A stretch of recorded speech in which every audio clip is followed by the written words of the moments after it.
प्यारे बच्चों, कैसे हो आप सब।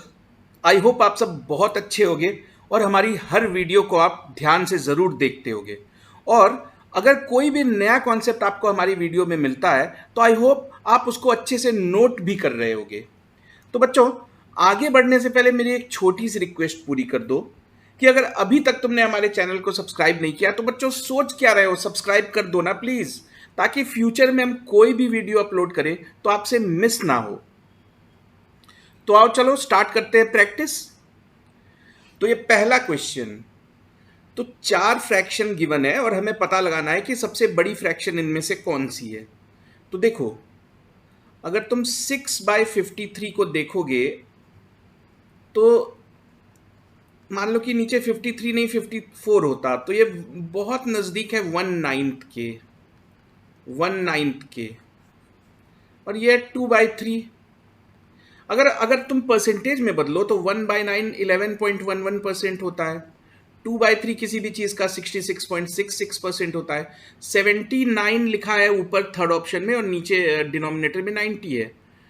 तो अगर ऊपर देखोगे 79 ऑलमोस्ट 80 के करीब है, तो ये फ्रैक्शन बहुत नज़दीक है 8/9 के। जबकि चौथा ऑप्शन देखो 3/4, 3/4 होता है 75%। अच्छा, 8/9 के बहुत नज़दीक है, यानी कि इसकी वैल्यू 88.88 के ऑलमोस्ट आसपास होगी। तो अगर तुम चारों ऑप्शन को देखोगे तो सबसे अच्छी परसेंटेज सबसे अच्छी परसेंटेज मतलब सबसे अच्छा फ्रैक्शन। तो ऑप्शन नंबर 3 हमारा सही जवाब है। चलते हैं नेक्स्ट क्वेश्चन पर। तो देखो बच्चों, इस क्वेश्चन में क्या गिवन है, which composite number can divide the sum of first 12 natural numbers. तो इस क्वेश्चन को सॉल्व करने के लिए तुम्हें यह फॉर्मूला पता होना चाहिए कि अगर तुम फर्स्ट n नेचुरल नंबर का सम ले रहे हो तो ये इस फॉर्मूला से बहुत इजीली कैलकुलेट किया जा सकता है। फॉर्मूला है n इंटू एन प्लस 1/2, जहां पे n का सिग्निफिकेंस ये है कि आखिरी नेचुरल नंबर जहां तक तुम ऐड करते करते जाना चाहते हो। तो हमारे क्वेश्चन में तो आखिरी नेचुरल नंबर 12 है, यानी कि 1 से लेकर 12 तक का सम निकालना है हमें। तो हमारे क्वेश्चन में n की वैल्यू 12 मानी जाएगी। तो n अगर 12 है तो n प्लस 1 13 है, 12 इंटू 13/2, 2 12 को काट देता है, 13 6 आर 78। तो हमारे क्वेश्चन में यही पूछा गया है कि इन चार ऑप्शंस में से कौन सा ऑप्शन 78 को डिवाइड करता है। क्या 6 78 को डिवाइड करता है? हाँ करता है। 13 6 आर 78। क्या 4 डिवाइड करता है 78 को? नहीं करता है। 12 डिवाइड करता है? नहीं करता है। 8 डिवाइड करता है? 8 भी डिवाइड नहीं करता है। तो इन चारों में से एक ही ऑप्शन, ऑप्शन नंबर 1 डिवाइड कर रहा है। चलते हैं नेक्स्ट क्वेश्चन पर। नेक्स्ट क्वेश्चन में लिखा हुआ है कि which of the following numbers is divisible by 2, 5, 10 and 11। यानी कि चार ऑप्शन देके हमें पता लगाना है कि इनमें से कौन सा ऑप्शन इन चारों नंबर से डिवाइड हो रहा होगा। तो देखो बच्चों, एक बात समझो, अगर कोई नंबर 10 से डिवाइड होता होगा तो वो 2 और 5 से तो होता ही होगा, क्योंकि 10 2 इंटू 5 है। तो कोई चीज़ अगर 10 से डिवाइड होगी तो 2 और 5 से होगी ही। यानी इस क्वेश्चन को सॉल्व करते वक्त आप चाहो तो 2 और 5 को इग्नोर कर दो। तो यानी कि अब हम सिर्फ इस बात पे फोकस रखते हैं कि इन चारों में से कौन सा ऑप्शन 10 से और 11 दोनों से डिवाइड होता है। अब देखो, कोई नंबर अगर 10 से डिवाइड होता होगा तो उसकी लास्ट डिजिट 0 होनी चाहिए। तो ऑप्शन नंबर 3 की लास्ट डिजिट 0 नहीं है, ऑप्शन नंबर 2 की लास्ट डिजिट भी 0 नहीं है। तो ऑप्शन नंबर 3 और 2 हमारा आंसर हो ही नहीं सकता। अब बचते हैं दो ऑप्शन, यानी कि 1 और 4। अब 1 और 4 दोनों की लास्ट डिजिट 10 है, यानी कि दोनों 10 से डिवाइड हो रहे हैं। यानी अब सिर्फ इतना पता लगाना है कि इन दोनों में से कोई एक है जो 11 से डिवाइड होता होगा, दूसरा नहीं होता होगा। अब 11 की डिविजिबिलिटी रूल क्या होती है? मान लो कोई लंबा चौड़ा नंबर 5-6 डिजिट का नंबर तुम्हारे सामने आ जाए, तो कैसे पता लगाते हो कि ये नंबर 11 से डिविजिबल है भी या नहीं? तो नंबर में जितने भी डिजिट्स होते हैं उन डिजिट्स के दो ग्रुप बना लेते हो। दो ग्रुप का मतलब पहली डिजिट, तीसरी डिजिट, पांचवी डिजिट, यानी एक एक डिजिट स्किप करके, यानी ये 3 डिजिट एक ग्रुप में चले गए और बाय डिफॉल्ट जो बाकी डिजिट्स रह गए वो दूसरे ग्रुप में चले गए। तो इस तरह उस नंबर के डिजिट्स के दो पार्टीशंस कर लेते हो, दोनों डिजिट का सम निकालते हो। अगर इन दोनों सम के बीच का अंतर डिफरेंस 0 आ जाए या 11 आ जाए या 22 या फिर 11 का कोई भी मल्टीपल आ जाए, तब हम कंफर्म हो सकते हैं कि ये जो नंबर हम हैंडल कर रहे थे वो 11 का ही मल्टीपल है। तो 11 की डिविजिबिलिटी रूल अगर समझ गए हो तब हम ये क्वेश्चन सॉल्व कर पाएंगे। तो अब ये दो ऑप्शन एक बार अच्छे से चेक कर लेते हैं। तो पहले ऑप्शन के डिजिट्स के दो पार्ट बना लेते हैं। 5, 9, 7 एक ग्रुप में चले जाएंगे, 5 प्लस 9 प्लस 7, और उसी तरह बाकी डिजिट्स अलग ग्रुप में चले जाएंगे, 8 प्लस 2 प्लस 0। तो 5 प्लस 9 14, 14 प्लस 7 21 और 8 प्लस 2 10। तो ये जो ग्रुप्स दो ग्रुप्स बने, ये जो दो सम आ रहे हैं 21 और 10, इनके बीच का डिफरेंस क्या है? 11 है। क्योंकि डिफरेंस 11 का मल्टीपल आ गया, 0 आता, 11, 22, 33 इस तरह का कोई आंसर आता तो मैं कंफर्म हो जाता। तो अब मैं कंफर्म हो गया हूं कि ये नंबर 11 का मल्टीपल है और 10 का तो है ही क्योंकि लास्ट डिजिट। तो ये हमारा आंसर है। एक बार चेक कर लेते हैं कि अगर हमारा ऑप्शन 1 सही है, इसका मतलब है कि 4 सही नहीं होगा, एक ही ऑप्शन सही हो सकता है। तो एक बार इसको भी वेरीफाई कर लेते हैं। फोर्थ ऑप्शन के डिजिट्स को अलग करोगे तो 1 प्लस 3 प्लस 5 प्लस 0, इन डिजिट्स का सम क्या आ रहा है? तो इन डिजिट्स का सम आ रहा है 9। बाकी डिजिट्स को देखो, 2, 4 एंड 6, तो 2 प्लस 4 प्लस 6, तो इनका सम आ रहा है 12। तो 9 और 12 के बीच का डिफरेंस 3 है। ना ये 0 है ना 11 का मल्टीपल है, इसीलिए ऑप्शन 4 में दिख रहा नंबर 11 का मल्टीपल नहीं है। देखते हैं इस क्वेश्चन में क्या गिवन है। Which digits should come in place of asterisk and dollar sign respectively if the number is divisible by both 8 and 5? यानी क्वेश्चन की आखिरी दो डिजिट क्लियर नहीं है। हमसे कहा जा रहा है कि ये जो भी नंबर है वो 8 और 5 दोनों से डिविजिबल है। तो इस इंफॉर्मेशन के बेसिस पे हमें फिगर आउट करना है कि ये जो चार ऑप्शंस गिवन है, इन चार ऑप्शंस में से कौन सा ऑप्शन आखिरी के दो डिजिट को रिफ्लेक्ट कर रहा है। तो देखो बच्चों, कोई नंबर अगर 8 और 5 दोनों से डिविजिबल है तो वो उनके एलसीएम, 8 और 5 का एलसीएम क्या होता है? 40। वो 40 से डिविजिबल जरूर होगी। ठीक है। अच्छा, कोई चीज अगर 40 से डिविजिबल है तो उसकी लास्ट डिजिट 0 ही हो सकती है, यानी कि डॉलर साइन तो 0 ही होगा, ये तो कंफर्म है। यानी कि ऑप्शन 1 और ऑप्शन 3 सही जवाब हो ही नहीं सकते क्योंकि इसकी लास्ट डिजिट दोनों ऑप्शन में 5 बताई जा रही है। अच्छा, जैसे ही लास्ट डिजिट 0 लिखते हो तो अगर किसी नंबर की लास्ट डिजिट 0 है तो ये प्रूव हो जाता है कि वो 10 से डिविजिबल है, तो 5 से होता ही होगा। यानी कि अब ऑप्शन 2 या 4 में से कोई हमारा सही जवाब हो सकता है, लेकिन 5 की डिविजिबिलिटी तो अचीव हो गई लास्ट में 0 आने से, लेकिन अभी तक 8 की डिविजिबिलिटी का पता नहीं चला है। तो 8 की डिविजिबिलिटी का पता कैसे लगाते हो? किसी भी नंबर के आखिरी के 3 डिजिट को अलग कर लेते हो। आखिरी के 3 डिजिट को अलग करके उससे बनने वाला नंबर अगर 8 से डिवाइड हो गया तो हम ये मान लेते हैं कि नंबर 8 से डिविजिबल है। तो अब हम इन दो ऑप्शन में फिगर आउट करना चाहते हैं। आखिरी डिजिट हमारे समझ में आ गई है कि 0 होगी। अब दो ऑप्शन है, अगर सेकेंड ऑप्शन को सच होना हुआ तो सेकेंड ऑप्शन में एस्ट्रिक साइन को 4 बताया जा रहा है, तो उस नंबर के आखिरी के 3 डिजिट 440 की तरह दिखते होंगे। क्या 440 8 से डिवाइड हो जाता है? हाँ, हो जाता है। यानी कि ये एस्ट्रिक साइन 4 हो सकती है। ऑप्शन 4 को चेक करते हैं। ऑप्शन 4 में एस्ट्रिक साइन को 2 बताया जा रहा है, तो आखिरी डिजिट 0 है, ये तो हम समझ गए हैं। बीच वाली डिजिट 2, क्या 428 से डिविजिबल होता है? नहीं होता है डिविजिबल, क्योंकि 400 प्लस 20 है। ये 400 तो 8 से डिवाइड हो गया, ये 20 तो नहीं हुआ ना, इसीलिए 428 से डिवाइड होता नहीं है। यानी ऑप्शन 4 सही जवाब नहीं है, ऑप्शन 2 सही जवाब है। देखते क्या लिखा हुआ है। इस क्वेश्चन में लिखा हुआ है कि एक 5 डिजिट का नंबर जिसके कुछ डिजिट्स क्लियर नहीं है, यानी कि डिजिट वाई जेड और आखिरी डिजिट 0 है, पहली दो डिजिट 4 और 5 है। तो ये जो भी नंबर है कहा जा रहा है कि ये नंबर 40 से डिवाइड हो जाता है। अच्छा, 40 की डिविजिबिलिटी रूल तो जनरली हम पढ़ते नहीं है, स्कूल में हमको पढ़ाया नहीं जाता है। तो फिर ये क्वेश्चन का सेंस क्या है? अगर कोई नंबर 40 से डिविजिबल है यानी कि वो 8 और 5 दोनों से डिविजिबल होगा। अब 8 और 5 ही क्यों आया हमारे दिमाग में?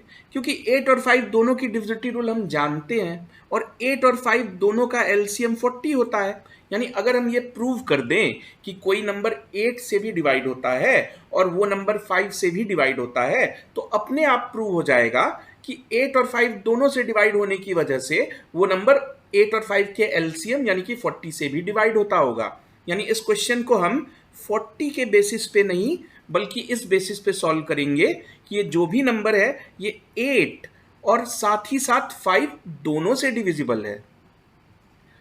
तो 5 की डिविजिबिलिटी रूल क्या होती है? अगर किसी नंबर को 5 से डिविजिबल होना होता है तो उसकी लास्ट डिजिट या तो 0 होती है या तो 5 होती है। तो लास्ट डिजिट तो दिख ही रही है कि 0, यानी कि ये जो भी नंबर है वो 5 से तो डिविजिबल है ही। अब हमें बस जस्टिफाई करना है कि ये 8 से भी डिविजिबल है। तो 8 की डिविजिबिलिटी रूल के लिए हमें सिर्फ लास्ट के 3 डिजिट पे फोकस करना होता है, आखिरी के 3 डिजिट पे। आखिरी डिजिट हमको साफ साफ दिख रही है कि 0 है, आखिरी डिजिट 0 है। हमसे कहा गया है कि y प्लस जेड की वैल्यू मैक्सिमम क्या हो सकती है। अच्छा, y और z डिजिट्स हैं, डिजिट है मतलब इन y और z की वैल्यू 0 से लेकर 9 के बीच में ही कुछ होगी। लेकिन हमें पता लगाना है कि y प्लस जेड की वैल्यू ज़्यादा से ज़्यादा क्या हो सकती है। तो पहले ऐसा करते हैं कि y और z को जितने बड़े से बड़े रख सकते हो रखो, 990 रखो। अब 990 की लास्ट डिजिट 0 है यानी कि वो 5 से तो डिवाइड होगा ही। बस जस्टिफाई करना है कि क्या वो 8 से डिविजिबल है।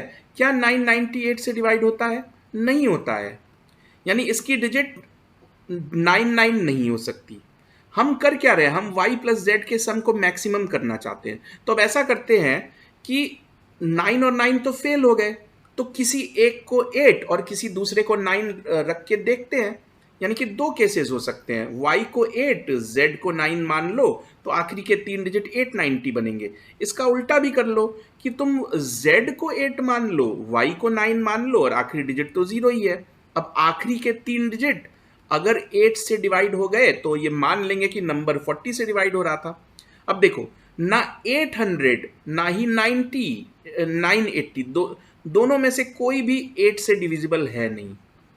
यानी कि आखिरी के डिजिट्स, ये जो y और z की डिजिट्स है इसमें हम अलग अलग कॉम्बिनेशन ट्राई कर रहे हैं। अभी तक हमने 3 कॉम्बिनेशन ट्राई किए, तीनों कॉम्बिनेशन फेल हो गए। तो अब क्या करोगे? y और z को 8 8 रख के देखते हैं, यानी कि जितना बड़ा रख सकते हो उतना रख के देखो। तो 8 प्लस 8 आखिरी डिजिट 0 है। क्या आखिरी के 3 डिजिट जो देखने में 880 की तरह दिख रहे हैं, क्या 888 से डिवाइड हो जाता है? हाँ, हो जाता है। यानी कि ये कॉम्बिनेशन काम कर गया, 880। यानी इस सिनेरियो में y की वैल्यू 8 है और z की वैल्यू 8 है, तो y प्लस z की वैल्यू ज़्यादा से ज़्यादा मैक्सिमम जो हम रख पाए वो 16 है। तो इस क्वेश्चन का आंसर 16, ऑप्शन नंबर 2। इस क्वेश्चन में हमें 77 की पावर 77 प्लस 77 को 78 से डिवाइड करके ये समझना है कि रिमाइंडर क्या आएगा। तो देखो बच्चों, इस तरह के क्वेश्चन को सॉल्व करने के लिए हमें दो कॉन्सेप्ट्स पहले समझने होंगे। वो दो कॉन्सेप्ट्स क्या हैं? पहला कॉन्सेप्ट एक्सपोनेंशियल रिमाइंडर्स का है। एक एग्जांपल लेके समझते हैं। यानी कि अगर तुम ये जानते हो कि 17 को 5 से डिवाइड करने पे रिमाइंडर 2 आता है, ये हम अगर हम इस बात को समझते हैं तो अगर हमसे कोई ये पूछ ले कि 17 की पावर 5 को 5 से डिवाइड करने पे रिमाइंडर क्या आता होगा, तो देखो क्या किया जाता है इस तरह की सिचुएशन में। 17 पे कोई पावर तो लगी हुई है नहीं, 17 को जब 5 से डिवाइड किया तो रिमाइंडर 2 आया। तो यहां जो लिखा हुआ है, अगला जो क्वेश्चन है 17 की पावर 5, तो इस 17 को हटा के उसकी जगह तुम 2 सब्सटीट्यूट कर दो, यानी क्वेश्चन बदल दिया तुमने। तो भले ही क्वेश्चन बदल दिया, लेकिन उससे जो आंसर आएगा वही आंसर ओरिजिनल क्वेश्चन का भी था। यानी इस क्वेश्चन का को मैंने बदल दिया, यानी अब मुझे सॉल्व करना पड़ रहा है कि 2 की पावर 5, 2 की पावर 5 यानी 32, 32 को 5 से डिवाइड करूंगा तो रिमाइंडर क्या आएगा, 2 आएगा।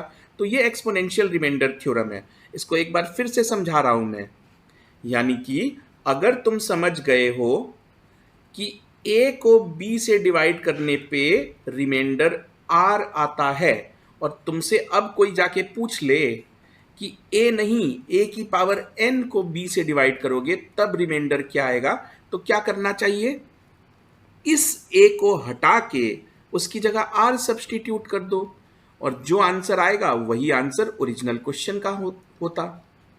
एक तो ये कॉन्सेप्ट, और एक दूसरा कॉन्सेप्ट जो इस तरह के क्वेश्चन को सॉल्व करने के लिए हमें जानना चाहिए, वो है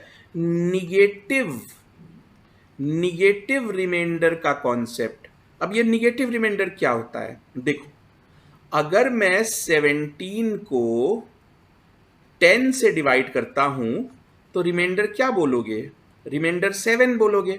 तो रिमाइंडर 7 यानी +7, प्लस हम इसलिए नहीं लिखते हैं क्योंकि बाय डिफॉल्ट हम पॉजिटिव रिमाइंडर बता रहे होते हैं। लेकिन इसी रिमाइंडर को हम चाहें तो निगेटिव रिमाइंडर भी कोट कर सकते हैं। या तो तुम बोलो कि रिमाइंडर +7 है, नहीं तो मैथमेटिकली रिमाइंडर को -3 भी बताया जा सकता है। -3 ही क्यों, +7 तो हम बचपन से समझते हैं, लेकिन ये -3 कहाँ से आ गया। देखो, डिवाइड कर रहे हो 10 से, डिवाइड हो रहा है 17, यानी कि जब तुम +7 बोलते हो तो तुम ये कन्वे करने की कोशिश करते हो कि 17 10 के नजदीकी मल्टीपल से 7 एक्स्ट्रा है, 7 आगे आ चुका है। अगर तुम निगेटिव रिमाइंडर बताना चाहते हो तो तुम्हारे सोचने का तरीका क्या होता है, 10 का अगला मल्टीपल है 20, नंबर है 17, यानी कि दो तरीके से जवाब दिया जा सकता है। या तो ये सोचो कि 17 10 के मल्टीपल से 7 आगे रखा हुआ है, इसीलिए रिमाइंडर +7। नहीं तो सोचने का दूसरा तरीका कि 17 20 से 3 पीछे रखा हुआ है, यानी रिमाइंडर -3 भी बताया जा सकता है। अब हो सकता है तुम्हारे दिमाग में ये बात आए कि हम निगेटिव रिमाइंडर क्यों लेंगे, तो अब इस क्वेश्चन के थ्रू तुम समझ जाओगे कि हम निगेटिव रिमाइंडर क्यों लेंगे। 77 की पावर 77 प्लस 77 को 78 से डिवाइड किया जा रहा है, और हमें बताना है रिमाइंडर। अब देखो बच्चों, इस नंबर को देखो, ये 77 है और डिवाइड हो रहा है 78 से, यानी अगर 77 पे पावर नहीं लगी होती और 77 को 78 से डिवाइड करते तो रिमाइंडर बताने के दो तरीके थे तुम्हारे पास, या तो +77 कह दो, प्लस जनरली कोई लिखता नहीं है, या फिर -1 भी तो कह सकते हो। -1 क्यों, क्योंकि 77 78 से ठीक एक कम है, तो -1। अब तुम समझोगे कि निगेटिव रिमाइंडर हमें कभी कभी लेना हमारे लिए फायदे की चीज है। अब मैं इस 77 को हटा के इसकी जगह -1 भी तो लिख सकता हूं, यानी मैं क्वेश्चन को बदल दूंगा।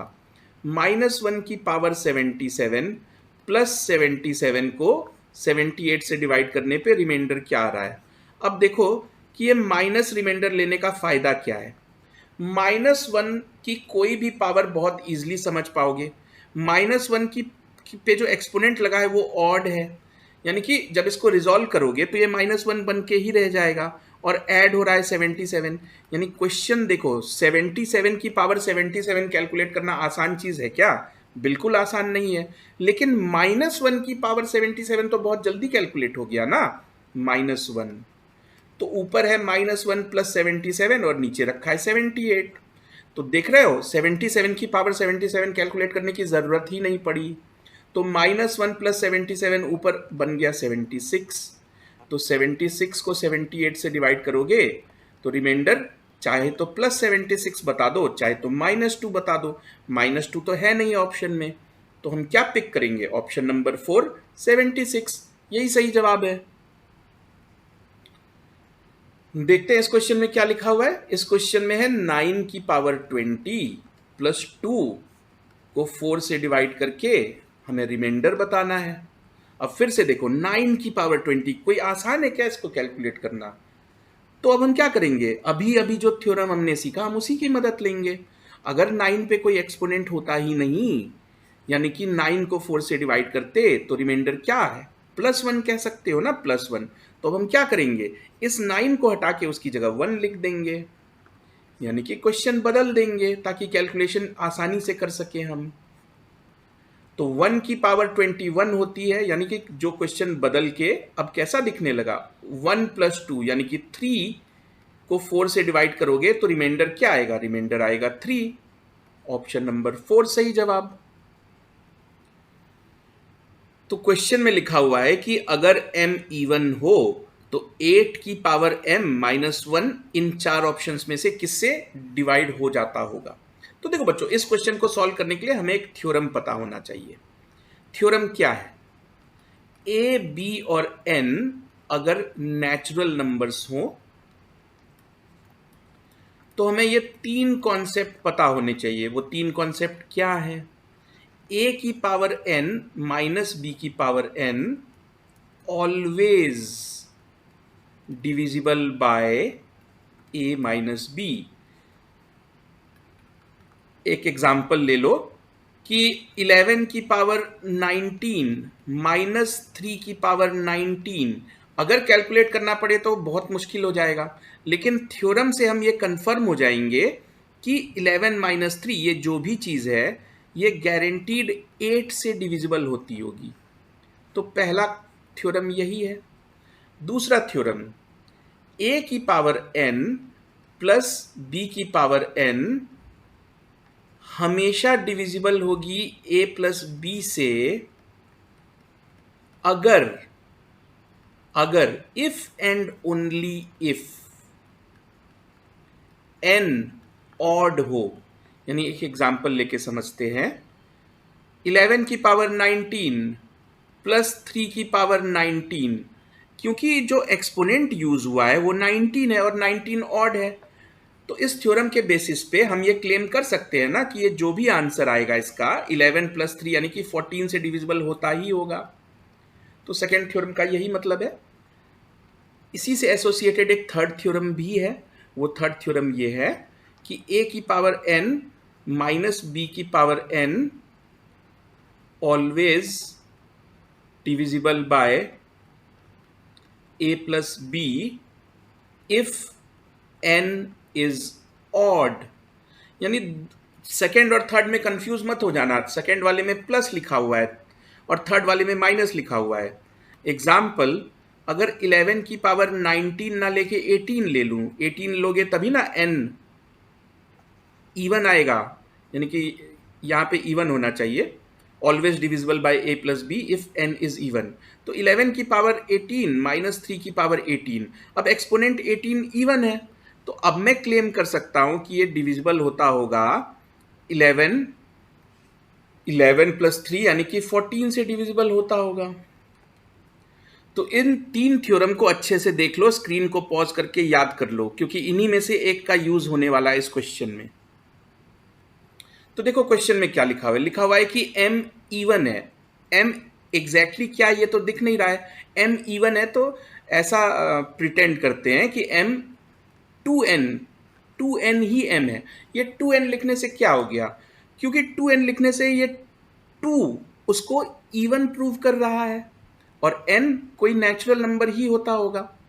तो देखो क्वेश्चन में लिखा गया है कि 8 की पावर m -1 गारंटीड किससे डिवाइड होता ही होगा। अब तुम क्या कर सकते हो कि m को रिप्लेस कर दो 2n से, यानी 8 की पावर 2n -1 है, 1 पे कोई भी पावर डाल दो वो 1 ही बना रहेगा, यानी कि क्वेश्चन को चेंज करके लिखोगे तो 8 की पावर 2n -2n हो गया एक्सप्रेशन। अब तुम इस 2 को ब्रैकेट के अंदर ले लो, यानी 8 स्क्वायर की पावर n, यानी यही एक्सप्रेशन अब देखने में ऐसा हो गया 64 की पावर n -1 की पावर n।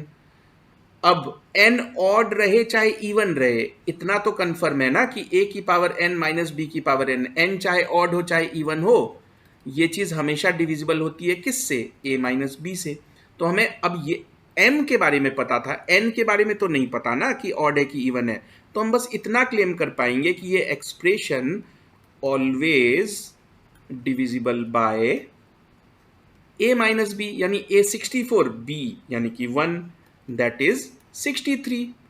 तो ऑप्शन नंबर 2 हो गया ना इसका सही जवाब। तो इस क्वेश्चन में गिवन है कि in a division problem the divisor is 4 times the quotient and 2 times the remainder. If the remainder is 32 then find the dividend. तो इस क्वेश्चन को सॉल्व करने से पहले हमें कुछ टर्म्स की समझ होनी चाहिए। ये डिवाइजर, कोशेंट, रिमाइंडर, डिविडेंड, ये सब टर्म की समझ होनी चाहिए। तो समझ लेते हैं कि ये टर्म है क्या। तो देखो, अगर मैं 28 को 9 से डिवाइड करता हूं तो 9 3 जार 27, यानी कि 3 बार डिवीजन होती है। रिमाइंडर 1 आ जाता है। तो अब इन 4 नंबर पे फोकस करो।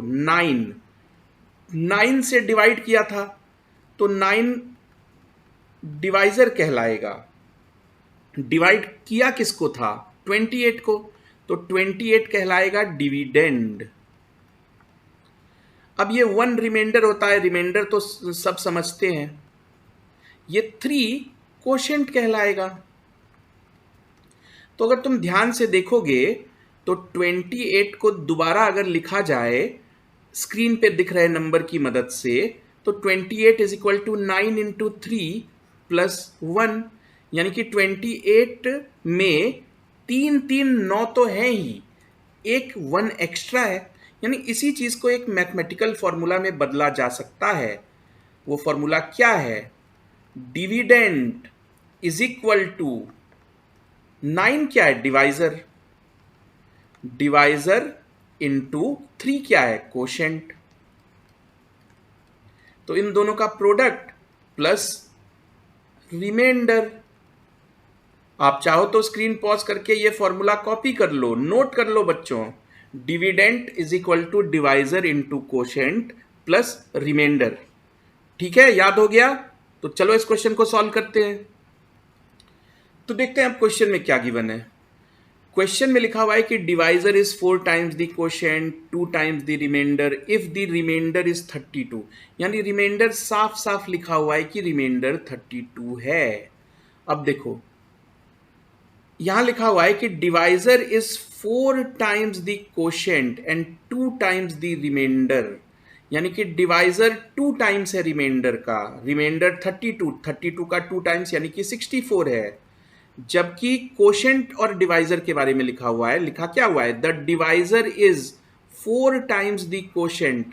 तो जब डिवाइजर का पता चल गया है कि डिवाइजर 64 है, तो ये 64 किस चीज का 4 टाइम्स होता है? 16 का ना, यानी कि कोशेंट को 16 होना चाहिए। क्वेश्चन में डिविडेंड पूछा जा रहा है, तो अब यहां से हमारा आंसर आ जाएगा, dividend is equal to divisor plus quotient plus 32। तो 64 की वैल्यू होती है 2 की पावर 6, 16 की वैल्यू होती है 2 की पावर 4, यानी कि ये प्रोडक्ट बन गया 2 की पावर 10। 2 की पावर 10 जनरली बच्चों को याद होती है 1024, और प्लस 32, तो 1024 प्लस 32 यानी कि 1056। तो इसका जवाब ऑप्शन नंबर 4। देखते हैं क्या गिवन है क्वेश्चन में। क्वेश्चन में लिखा हुआ है कि a number R when divided by 8 leaves a remainder of 3, यानी आर को जब 8 से डिवाइड किया जाता है तो रिमाइंडर 3 आता है। यह बताने के बाद हमसे कहा गया है कि इस एक्सप्रेशन में लिखा हुआ है are square plus 6r plus 7। जब इस एक्सप्रेशन को 8 से डिवाइड करोगे तो रिमाइंडर क्या आएगा? तो अभी हमने एक थ्योरम सीखा था ना कि इस r को हटा के इसकी जगह 3 रख देंगे, जहां जहां r रखा हुआ है वहां वहां 3 रख देंगे और क्वेश्चन को इजी बना देंगे। यानी हम r को हटा के 3 रख देते हैं। 3 स्क्वायर, 6r ना लिख के 6 इंटू 3, और 7 तो 7 ही होता है। तो यानी क्वेश्चन बदल दिया हमने। अब ये क्वेश्चन क्या हो गया? 3 स्क्वायर यानी कि 9, 6 इंटू 3 यानी कि 18 प्लस 7, और नीचे डिवाइड हो रहा है 8 से, तो 9 प्लस 18 27, 27 प्लस 7 34। यानी क्वेश्चन बदलते बदलते ये हो गया कि अब हम 32 को 8 से डिवाइड कर रहे हैं। तो क्या है रिमाइंडर 34 को 34, तो 34 को 8 से डिवाइड करोगे तो रिमाइंडर 2 आता है। तो यही हमारा सही जवाब है, ऑप्शन नंबर 4।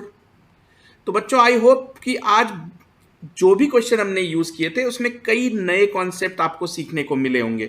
तो ऐसे ही हमारे साथ बने रहो, कोई भी नया कॉन्सेप्ट आपके सामने आता है तो प्लीज आप उसको अच्छे से नोट करो और हमारे साथ बने रहो, ताकि हम आपके लिए ऐसी मोटिवेशनल अच्छी अच्छी प्रैक्टिस वीडियोस लेके आते रहें। और प्लीज अगर अभी तक आपने सब्सक्राइब नहीं किया तो क्या सोच रहे हो बच्चों, कब करोगे subscribe? Please please please subscribe तो कर ही दो। तो मिलता हूं मैं आपसे अगली वीडियो में।